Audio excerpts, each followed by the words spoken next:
Hello po sa lahat po ng mga Barda fans, Barda supporters, and Barda lovers na nanandiyan po sa ating pong na laging nakaabang sa mga update po natin patungkol po kay Miss Barbie Fortesa and David Licauco. No? This time, let's talk about David Licauco itself. But before that, of course, if you haven't subscribed yet to my YouTube channel, please don't forget to like, share, and subscribe at hit mo na rin ang notification bell for more showbiz updates. Bago tayo of course magpatuloy sa ating updates for today's video, nais ko pong pasalamatan kayo for always watching and trusting this channel. Thank you so much sa inyong laging panonood at palagi ang pagsubaybay sa mga updates po natin. Maraming salamat po. And this time, before we move on, of course, bago tayo magpatuloy, ay nais ko po muna, of course, basahin kasi napaka-importante po ninyo sa part na ito dahil naririnig ko po mula sa inyo yung mga statement or nais nyo pong sabihin patungkol kay Barbie and David Licauco. Magbabasa po tayo ng ilang mga comments ninyo sa comment section.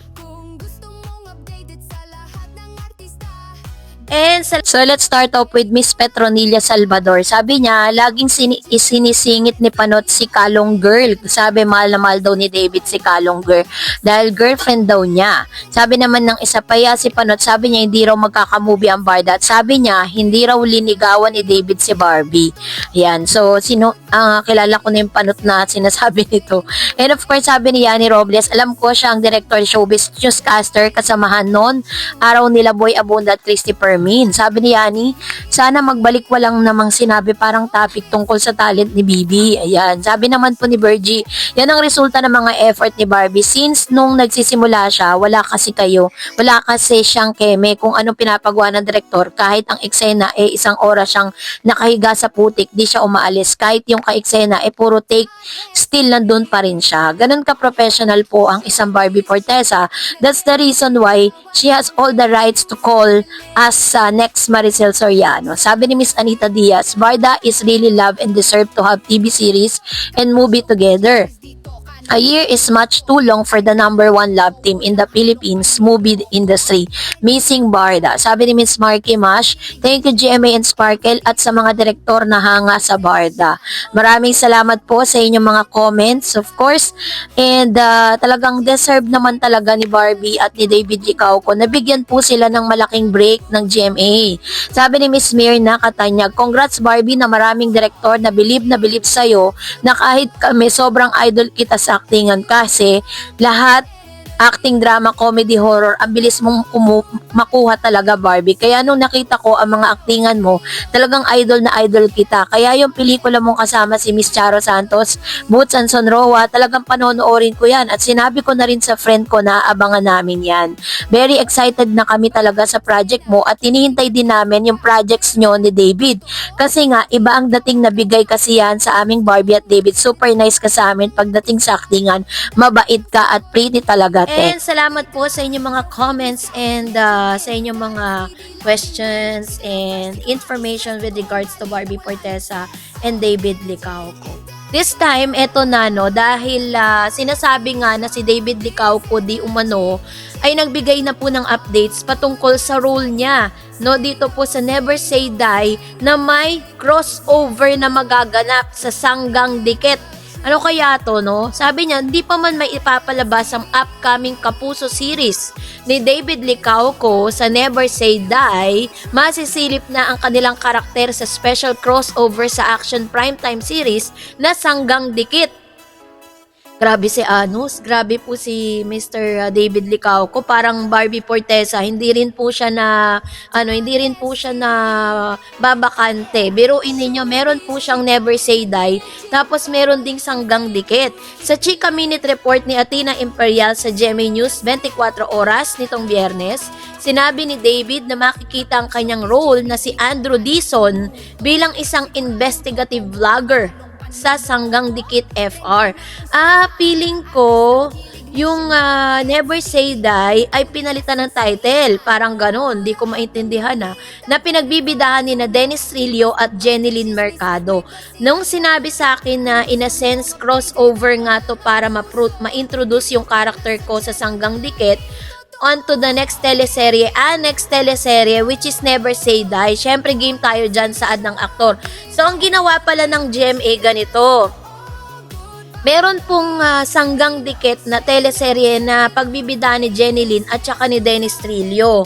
Bago po ipasok yung bagong teleserye Never Say Die with Miss Jillian Ward, ay ilalabas muna itong si Mr. David Licauco dito sa serye na to introduce to their new projects.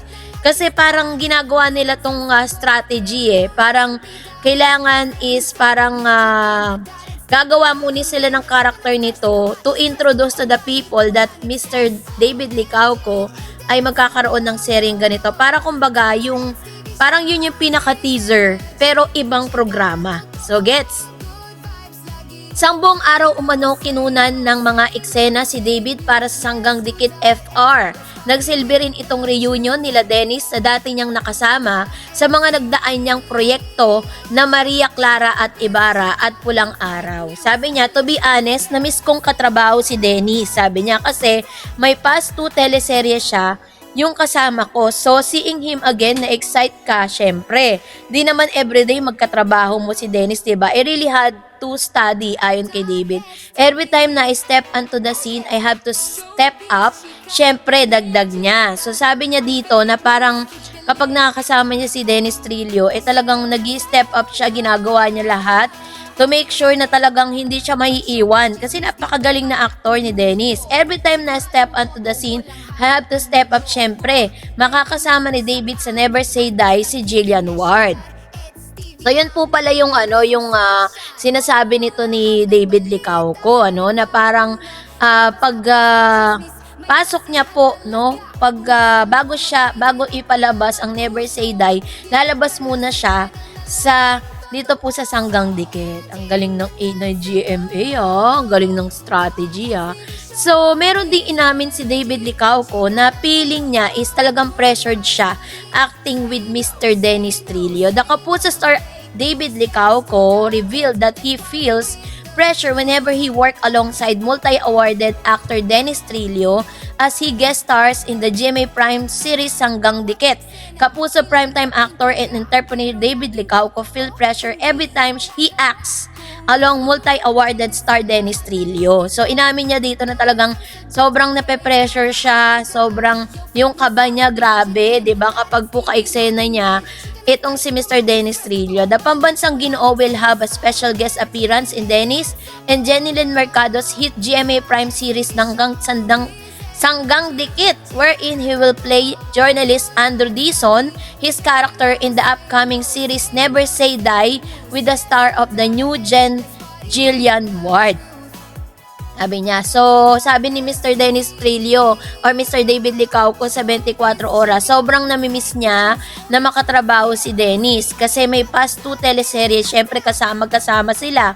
So, sabi ni Dennis, so seeing him again, na-excite kasi, syempre hindi mo everyday nakakatrabaho si Dennis, you really have to study.